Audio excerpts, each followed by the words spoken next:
जखनाही लहर उठैये छन छन प्राण उड़ैये।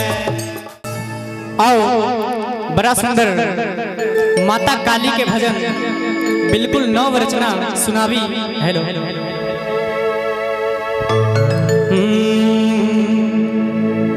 सुनु हे आहे काली मैया,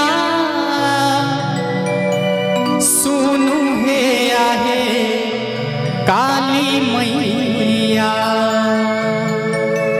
एकटा भक्त माता काली के दरबार में जाके मैया से कहे छथिन जे हे माँ सुनु हे आहे काली मैया, सुनु हे आहे काली मैया। पार लगबियो जीवन नैया हे काली मैया, पार लगबियो जीवन नैया हे काली मैया।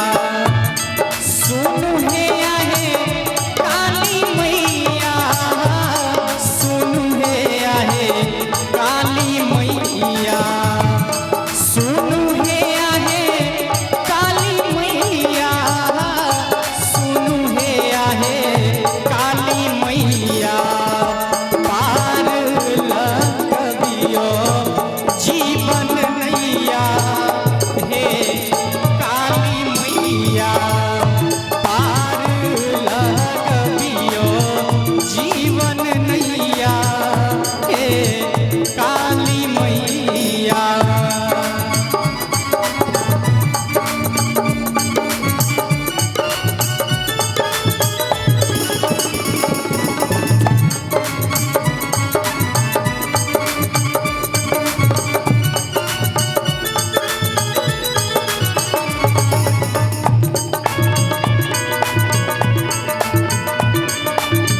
जय हो।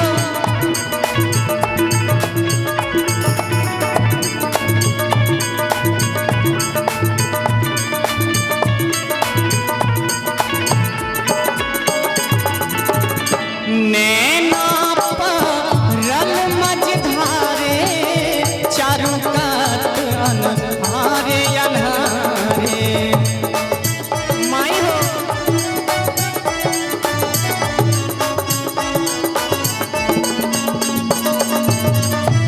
नैना परल मझधारे चारों कात अन्हारे अन्हारे।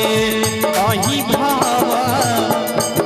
भाव सिंधु के खेवैया हे काली मैया, पार लगबियो जीवन नैया हे काली मैया।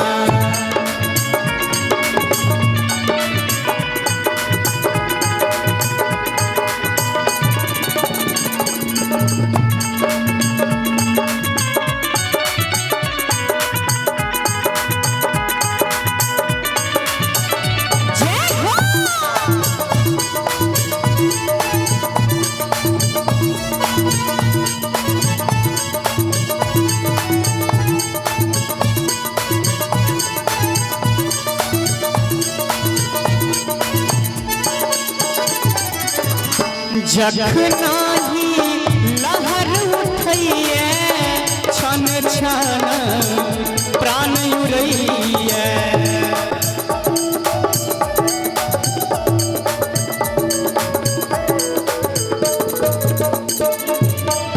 जखनाही लहर उठैये छन छन प्राण उड़ैये। धरबै पतवारे हाथ